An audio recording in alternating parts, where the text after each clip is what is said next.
कराची में आज एक और हादसा।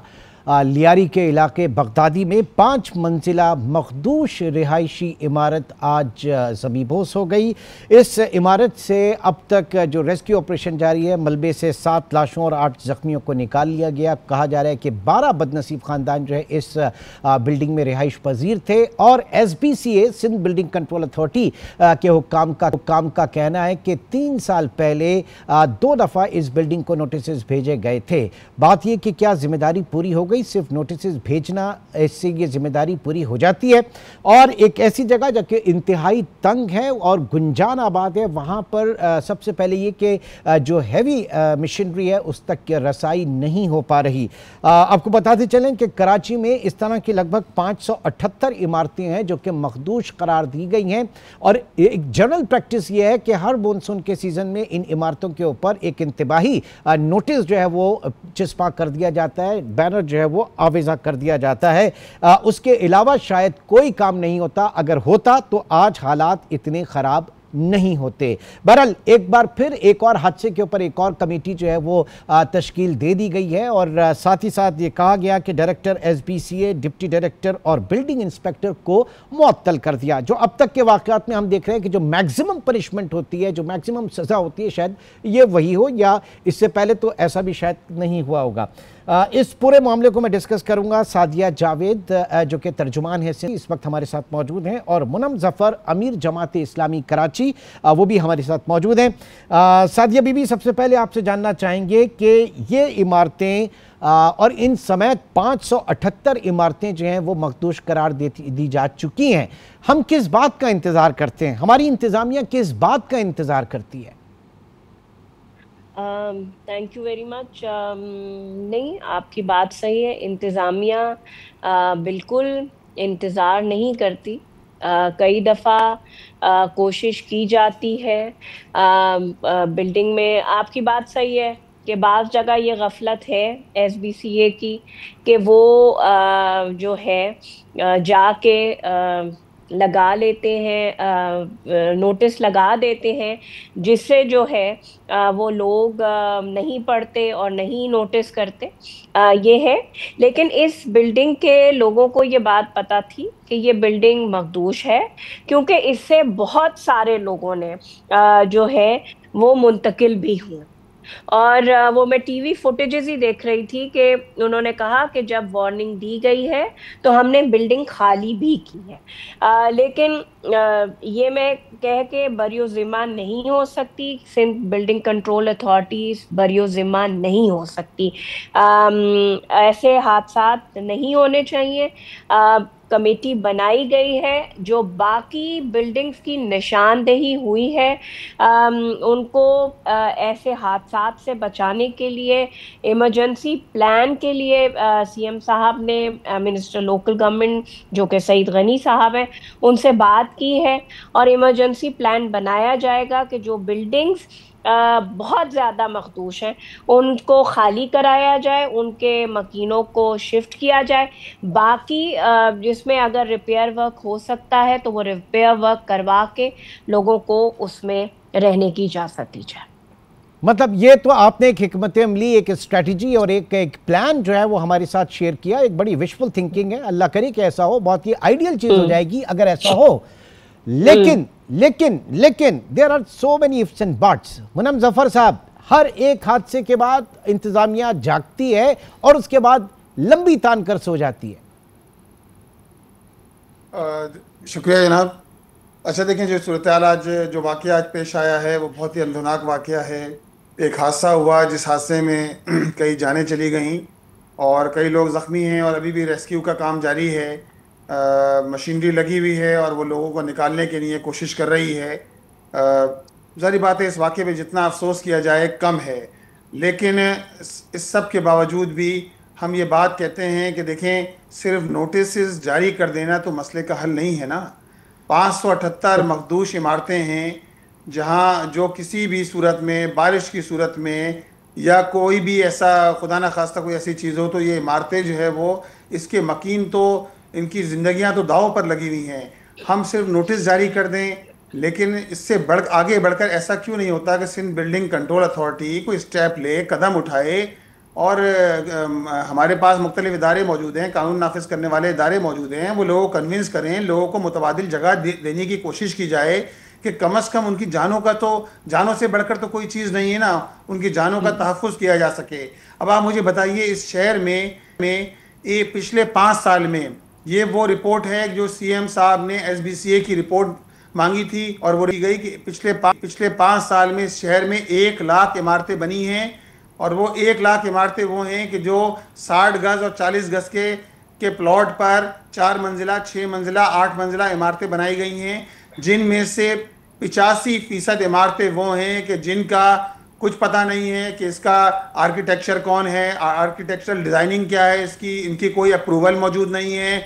इसी तरह ये इलीगल इमारतें, सिर्फ 15,000 इमारतें ऐसी हैं, 14 से 15,000 इमारतें कि जो लीगल हैं, जहां सारी फॉर्मेलिटीज़ पूरी की गई हैं, जो तरीक़ाकार होता है। 85,000 इमारतें तो ऐसी हैं जिनका पता ही नहीं है कि इनका नक्शा क्या होगा, इसके अंदर कितना सरिया लगा है, कितना सीमेंट लगा है।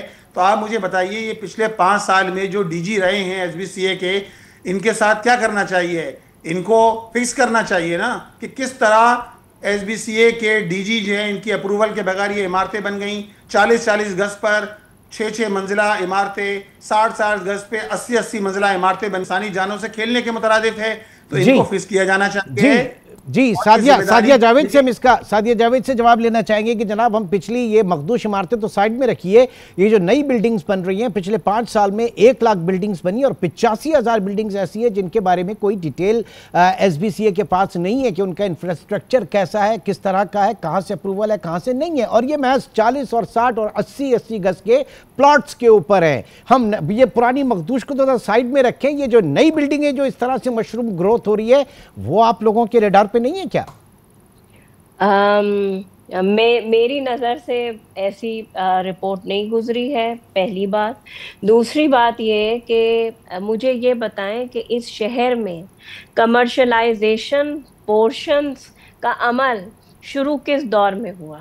2000 के बल्दियाती निज़ाम के बाद इस शहर की सड़कों को कमर्शलाइजेशन करने की इजाज़त दी गई। इस शहर में सब लीज के नाम पे पोर्शंस बनाने की इजाज़त दी गई। मेरी पार्टी का मेयर नहीं था या मेरी हुकूमत नहीं थी। मैं बड़ी माजरत के साथ, तनकीद तो बहुत करते हैं। अभी मैं आपको अभी रिसेंट बताती हूँ कि कराची में इंक्रोचमेंट का ऑपरेशन शुरू किया गया नाज़माबाद में। और जब नाज़माबाद में वो इंक्रोचमेंट का ऑपरेशन शुरू हुआ तो चलें जी, इलाका मकीन तो प्रोटेस्ट करते हैं, जाहिर सी बात है, उनकी दुकानें, उनके घरों के आगे के छज्जे और परगोले गिराए जा रहे होते हैं। उसमें जमात इस्लामी जो थी, पॉलिटिकल इन्फ्लुएंस था उसमें, आके खड़ी हो गई और वो काम रुकवाया गया। आपको याद होगा लियारी एक्सप्रेस में जो सबसे बड़ा उसमें प्रोटेस्ट था वो जमात इस्लामी का था, वो इंक्रोचमेंट थी ना जो की जा रही थी। उसके बाद गुजर नाला हो, तो बड़ी माजरत के साथ मैं as government of Sindh spokesman ये बात करती हूँ कि बिल्कुल कराची में इंक्रोचमेंट होनी चाहिए। इलीगल इमारतें जितनी बनी हैं, जिन इलाकों में बनी हैं, कराची के एक हिस्से से दूसरे हिस्से तक, वो चाहे उसमें पीपल्स पार्टी के लोगों की क्यों ना इन्वॉल्वमेंट हो, उनके खिलाफ ऑपरेशन होना चाहिए, उनको गिराना चाहिए, लेकिन उसमें सियासत नहीं होनी चाहिए। फिर ये आके खड़े हो जाएं कि जी ये गलत हो रहा है, ये लोगों का चट भी मेरी और पट भी मेरी। आपका पॉइंट। जी मुनम साहब, आप क्यों जाके फिर ढाल बन गए उस वक्त जब ये इंक्रोचमेंट के खिलाफ एक शुरू किया गया था ये सिंध गवर्नमेंट ने? जी, ये कई बातें मिक्स कर दी हैं। लियारी एक्सप्रेस वे जब बन रहा था, निमतुल्लाह खान साहब उस वक्त शहर के नाजिम थे। 2001 से लेकर 2005 तक ये वो वाहिद प्रोजेक्ट है कि जहाँ के मकीनों को शिफ्ट करने के लिए बाकायदा उनको जगह दी गई। तेसा टाउन में Lyari express way resettlement society बनाई गई, प्रोजेक्ट बनाया गया, और वहाँ ना सिर्फ जगह दी गई बल्कि पैसे भी दिए गए। जितना स्मूथली काम हुआ है निमतुल्लाह खान साहब की निज़ामत के अंदर, ये आप तस्वुर नहीं कर सकते। और निमतुल्लाह खान साहब की इमारत के बाद फिर क्या हुआ, जब उनकी निज़ामत ख़त्म हो गई, उस निज़ामत के ख़त्म होने के बाद 10 साल तक एक ट्रैक पर लियारी एक्सप्रेसवे के काम ही रोक दिया गया। दूसरी बात आप कर रही हैं इंक्रोचमेंट के हवाले से। देखें, मैंने तो बात ही नहीं की थी ना, मैं गुज्जर नाला है, औरंगी टाउन नाला है, आप मुझे बताइए आपने लोगों को वहां से हटाया, बसाया किसने?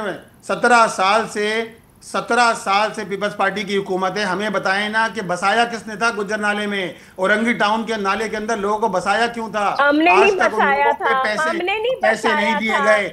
आप ये बताइए, सिंध बिल्डिंग कंट्रोल अथॉरिटी को सुपरवाइज कौन कर रहा है? सूबाई हुकूमत नहीं कर रही। रिश्वत का एक धंधा है, रिश्वत है, इसी तरह जो है लूट मार है, करप्शन है। और ये बात नहीं तो क्यों सादिया बीबी, क्यों आप लोगों ने बसाया नालों के तरफ उस इंक्रोचमेंट में? आप कह रही हैं कि हमने बसाया था, क्यों? नहीं, ये तो देखें बिल्कुल गलत बयानी है। कराची में पीपल्स पार्टी के दौरे हुकूमत में किसी नाले के गिर्द आबादी नहीं हुई। ये मैं बिल्कुल दावे से, गुज्जर नाले का इंक्रोचमेंट पाकिस्तान पीपल्स पार्टी ने किया है, उसके कॉन्सिक्वेंसेस हमने सुप्रीम कोर्ट तक में भुगते हैं। हमें बुला के खड़ा किया गया था चीफ जी। इंक्रोचमेंट ही होगा ना, नालों की सफाई, नालों के anti encroachment drive Pakistan Peoples Party ने चलाई, किसी जमात ने नहीं चलाई है, हमने चलाई है। चीफ मिनिस्टर साहब सुप्रीम कोर्ट उसका जवाब देने गए। ये जो बात कर रहे हैं वो ये बिल्कुल इल्जाम वाली बात है जी, इल्जाम लगा दिया। मेरा सवाल है ना, इनसे पूछे। नियामतुल्लाह साहब ने बड़ा अच्छा काम किया, जमात इस्लामी ने। कराची की सड़कों की कमर्शलाइजेशन का ऑर्डर किस दौर में दिया गया? ठीक है, एक परमिशन, एक छोटे से ब्रेक की कॉल है। और कराची की सड़कों की कमर्शलाइजेशन किसके दौर में हुई और उसके क्या कॉन्सिक्वेंसेस आज हम देख रहे हैं।